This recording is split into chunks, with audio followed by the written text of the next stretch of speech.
कितनी बार कहा है तुम दोनों को कि हमारे साथ यहाँ डाइनिंग टेबल पर बैठकर खाना खाने की कोई जरूरत नहीं है। तुम दोनों को तुम्हारी औकात पता है ना। तुम्हारी औकात यहाँ इस जमीन पर बैठकर खाने की ही है, ना कि हम लोगों के साथ इस डाइनिंग टेबल पर। माँ जी, ऐसी हालत में नीचे नहीं बैठा जाता है।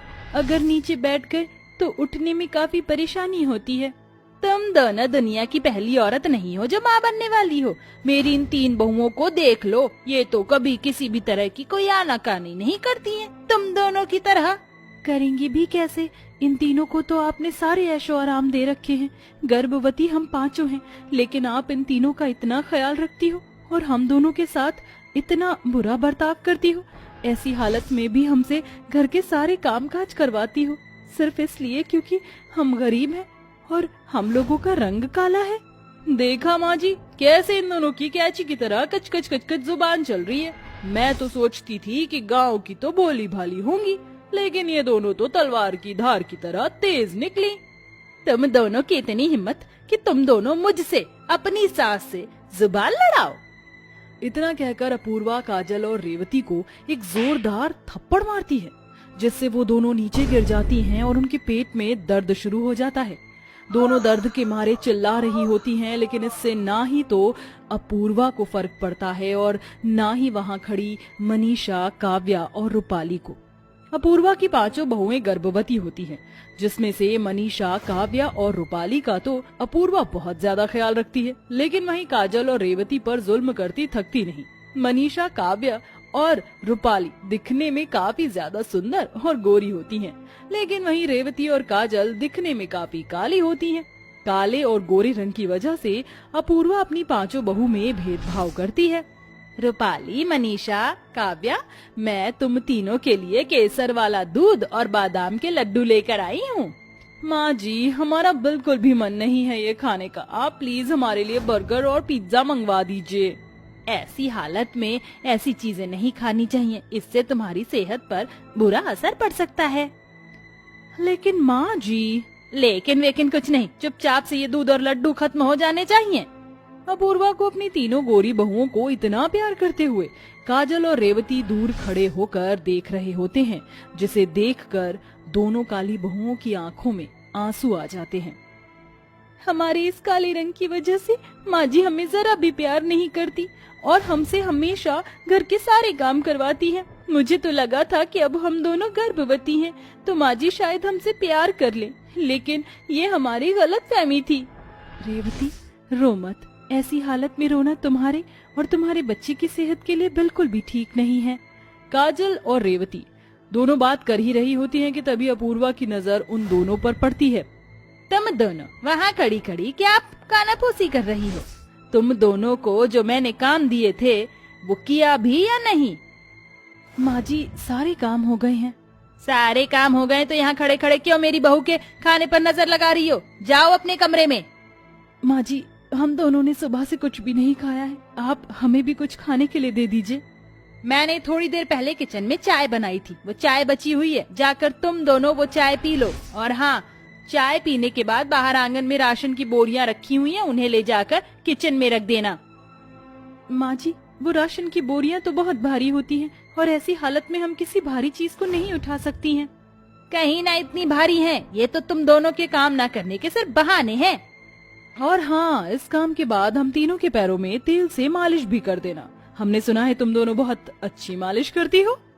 अपनी सास और तीनों भाभियों की बात सुनकर रेवती और काजल को बहुत ज्यादा बुरा लगता है, लेकिन वो कुछ भी नहीं कहती हैं।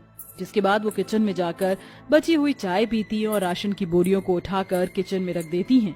बोरी के भारी होने की वजह से दोनों के पेट में दर्द होने लगता है, लेकिन वो दर्द में भी काम करती हैं। जिसके बाद वो जाकर अपनी तीनों गोरी भाभियों के पैरों में तेल से मालिश करती हैं।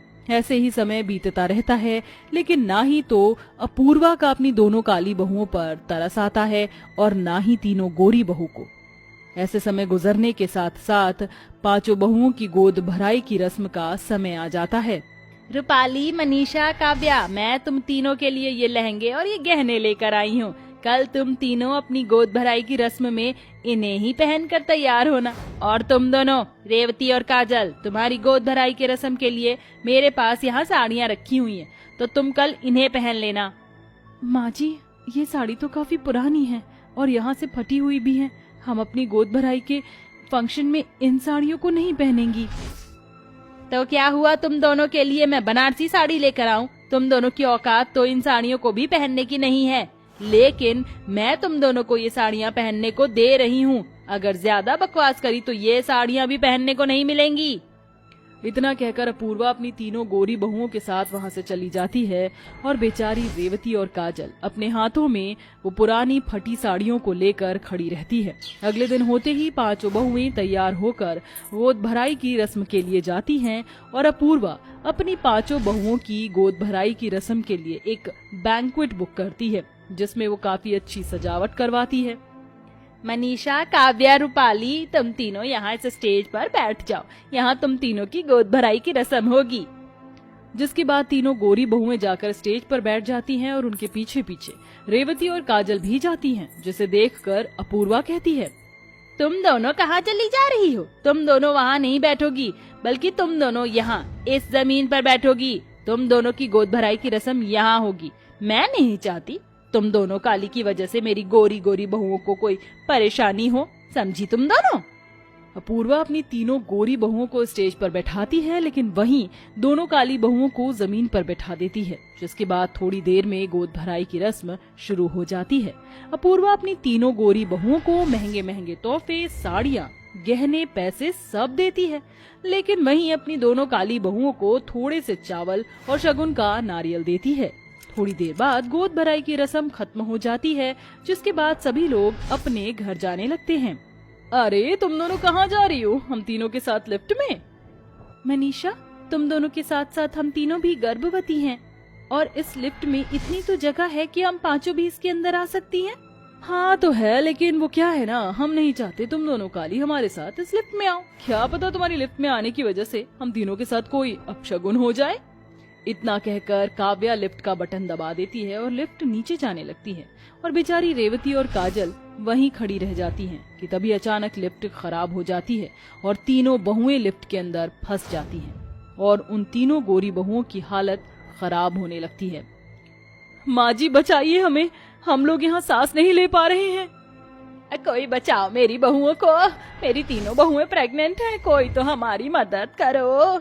काजल और रेवती से ये सब देखा नहीं जा रहा होता है, जिसके बाद वो एक बड़ी सी लकड़ी लेकर आती हैं, जिसकी मदद से वो लिफ्ट का दरवाजा खोलती हैं और अपनी तीनों गोरी भाभियों को बाहर निकालती हैं। तुम तीनों ठीक तो हो ना? हम तीनों ठीक हैं। अगर आज रेवती और काजल ना होती तो शायद हम तीनों का बचना मुश्किल हो जाता। तुम दोनों प्लीज हम तीनों को माफ कर दो। हम तीनों ने तुम्हारा इतना मजाक उड़ाया, लेकिन आज तुम्हारी वजह से ही हम तीनों की जान बच गई। मुझे माफ कर दो, मैंने तो कुछ कम गलतियां नहीं की। तुम्हारे काले रंग की वजह से मैंने भी तुम पर बहुत जुल्म किए। भगवान के लिए मुझे भी माफ कर दो। तुम्हारी वजह से आज मेरे तीनों चिराग की जान बच पाई है। अपनी भाभियों और अपनी सास को अपनी गलती का एहसास होता देख रेवती और काजल चारों को माफ कर देती हैं, जिसके बाद अपूर्वा अब अपने पांचों बहुओं का एक जैसा ख्याल रखती है और कुछ ही दिनों में पांचों बहुएं अपने अपने बच्चों को जन्म देती हैं, जिसके बाद अब सारा परिवार साथ में खुशी। आओ बहू, यहाँ पर आओ, तुम दोनों यहाँ पर बैठ जाओ। जैसे जैसे मेहमान आते रहेंगे वो तुम्हारी गोद भराई की रस्म को करते जाएंगे। दुर्गेश्वरी बहुत खुश थी क्योंकि उसकी दोनों बहू गर्भवती थी। वो अपनी दोनों बहुओं की गोद भराई की रस्म को करवा रही होती है। चारों तरफ खुशी का माहौल होता है, लेकिन तभी अचानक से घर का टेलीफोन बजता है। ओहो, ये टेलीफोन पर कौन कॉल कर रहा है? दुर्गेश्वरी जैसे ही टेलीफोन उठाती है, टेलीफोन की दूसरी तरफ से एक नर्स बोलती है, क्या आप सुनील की माता श्री बोल रही हैं? हाँ हाँ, मैं सुनील की माँ बोल रही हूँ। वो मेरा बड़ा बेटा है। कहिए, क्या बात है? दरअसल ये कहते हुए मुझे बहुत अफसोस हो रहा है। आपका बड़ा बेटा अब इस दुनिया में नहीं रहा।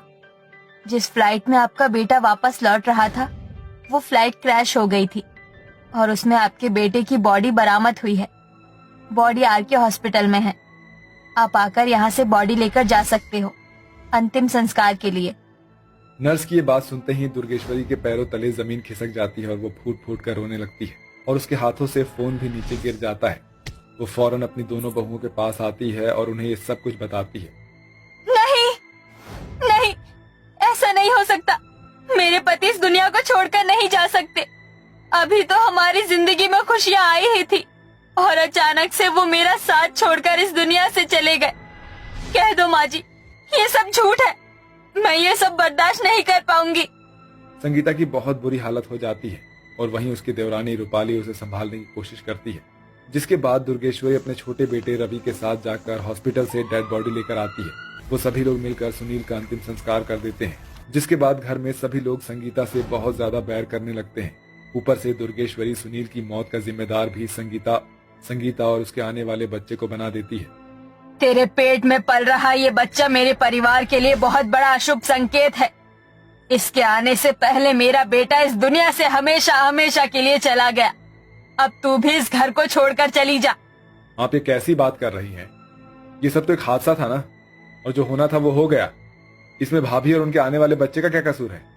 पता है, हमारी बड़ी बहू ने तुझे भी मीठी जुबानी की घुट्टी पिला दी है, तभी तो इसकी तरह बोल रहा है। ऐसा कहकर दुर्गेश्वरी रोते हुए अपने कमरे में चली जाती है। उस दिन के बाद से संगीता के साथ कोई भी सीधे मुंह बात नहीं करता। यहाँ तक कि सब लोग अब रूपाली का ही अच्छे से ध्यान रखते हैं। ऊपर से घर के सारे काम भी संगीता को अकेले ही करने पड़ते हैं। लगता है मेरी तबीयत खराब हो रही है, मुझे बहुत चक्कर आ रहे हैं। संगीता ये सब अपनी सास को बताती है, जिसे सुनकर उसकी सास दुर्गेश्वरी कहती है, मैं तो कहती हूँ अच्छा ही है कि तेरी तबीयत खराब हो जाए और तू इस दुनिया से चली जाए। इसी बहाने धरती से बोझ कम हो जाएगा। दुर्गेश्वरी इस तरह से अपनी बहू को धुतकार कर वहाँ से चली जाती है। इस तरह का बर्ताव देखकर संगीता को बहुत बुरा लगता है, लेकिन वो किसी से भी कुछ नहीं कहती। और ऐसे ही धीरे धीरे कुछ दिन बीत जाते हैं। दोनों बहू अपने अपने बच्चों को जन्म देती है। संगीता को एक बहुत प्यारी सुंदर सी बेटी होती है, वहीं रूपाली को बेटा होता है, जिसके चलते अब घर के अंदर उसका और भी ज्यादा दबदबा होने लगता है। और इसी के चलते अब वो अपने सारे काम भी अपनी जेठानी से करवाने लगती है। अरे यहाँ पर बैठी हो तुम, तुम्हें घर में कोई काम नहीं दिखाई दे रहा है? मेरे सारे कपड़े और मेरे बेटे के सारे कपड़े गंदे पड़े हैं, जाओ उन्हें धो लो। रूपाली के कहने के बाद संगीता के पास और कोई चारा नहीं था। वो सबके ताने सुनती रहती है। जैसे जैसे बच्चे बड़े होने लगते हैं वैसे वैसे भेदभाव और भी ज्यादा बढ़ने लगता है। रूपाली के बेटे को प्राइवेट स्कूल में डाला जाता है, तो वहीं संगीता अपनी बेटी को सरकारी स्कूल में पढ़ाने लगती है।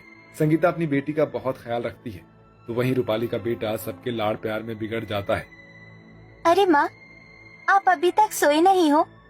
मैं तो इसलिए जाग रही हूँ, कल मेरा एग्जाम है और मुझे एग्जाम अच्छे से क्लियर करना है।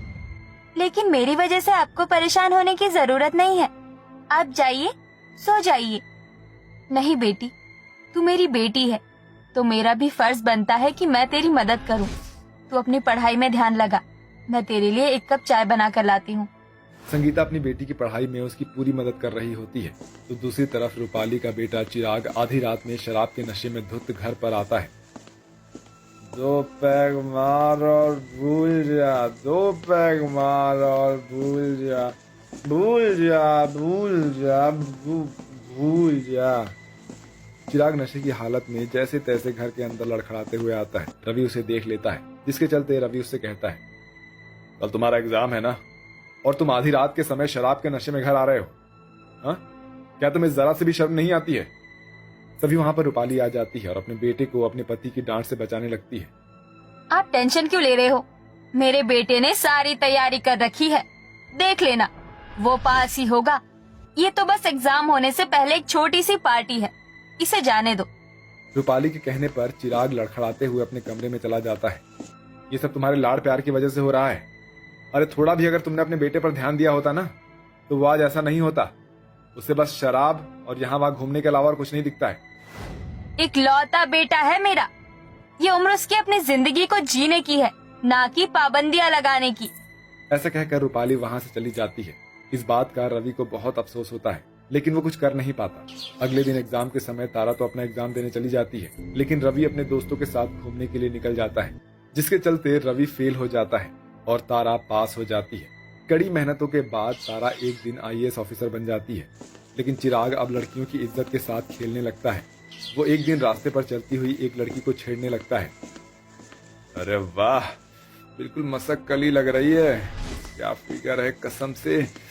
हाय हाय हाय हाय हाय हाय, मैं तो तुझे देखकर पागल ही हो गया हूँ। चलती है क्या मेरी जान। रवि और रूपाली वहीं से घर की जरूरत के कुछ सामान लेकर आ रहे होते हैं। वो अपने बेटे को ऐसी हरकतें करते हुए देखकर बहुत ज्यादा शर्मिंदा हो जाते हैं। वापस घर पर आने के बाद रवि अपनी पत्नी से कहता है, देखा तुमने अपनी ढील देने का नतीजा। आज तुम्हारा बेटा एक औरत की इज्जत तक नहीं कर सकता है। आपने बिल्कुल सही कहा, हमारा बेटा बिगड़ गया है। हमारे लाड़ प्यार ने उसे पूरी तरह बिगाड़ दिया है। वो ये सब बातें कर ही रहा होता है कि तभी वहां पर चिराग उंगली में चाबियां घुमाते हुए घर के अंदर आता है। उसके आते ही घर में पुलिस भी आ जाती है और उसे गिरफ्तार करने लगती है। अरे छोड़ो मुझे, मुझे मुझे क्यों पकड़ रखा है? तुम जानते नहीं हो कि मेरे मॉम डैड को। डैड डैड इसे बोलो ना मुझे छोड़ेंगे। बेटा अब तो तेरा फैसला हमारे आईएएस ऑफिसर ही करेंगे। जितना भी तू बिगड़ा है ना, तुझे वही सुधारेंगे। तभी वहां पर तारा आईएएस ऑफिसर की वर्दी में आ जाती है। उसे देखते ही दुर्गेश्वरी, रूपाली और रवि हैरान रह जाते हैं। आपके बेटे ने एक लड़की को हैरेस किया है, जिसके जुर्म में हम उसे गिरफ्तार करने आए हैं। अरे ये चूहिया आईएएस ऑफिसर कब बनी?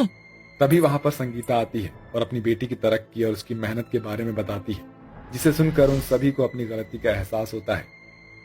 आज अगर मैं अपने बेटे के होने के बाद घमंड ना करके इसकी अच्छी परवरिश पर ध्यान देती, तो शायद ये सब ना होता। मेरा बेटा मुजरिम है, उसे जेल होनी चाहिए। रूपाली के कहने पर पुलिस चिराग को ले जाती है, जिसके बाद रूपाली, रवि और दुर्गेश्वरी तीनों मिलकर संगीता से माफी मांगते हैं। मुझे माफ कर दे बड़ी बहू, मैंने हमेशा से तुझे गलत समझा। जेठानी जी, मुझे इतना प्यार मिला कि मुझे उस प्यार के आगे कुछ दिखाई ही नहीं दिया और मैं अंधी हो गई। मुझे माफ कर दीजिए, मुझे ऐसा नहीं करना चाहिए था। मैं तो कुछ बोलने के लायक ही नहीं हूँ। भैया की एक भी जिम्मेदारी नहीं उठा पाया मैं। सबको अपनी अपनी गलती का पछतावा होता है और उनको पछतावा करते हुए देखकर संगीता और उसकी बेटी सबको माफ कर देते हैं, जिसके बाद वो सभी लोग एक खुशहाल परिवार की तरह रहने लगते हैं। अब चिराग भी अपना सारा ध्यान पढ़ाई में लगाता है, जिसके बाद वो भी पढ़ लिख कर एक अच्छी नौकरी करने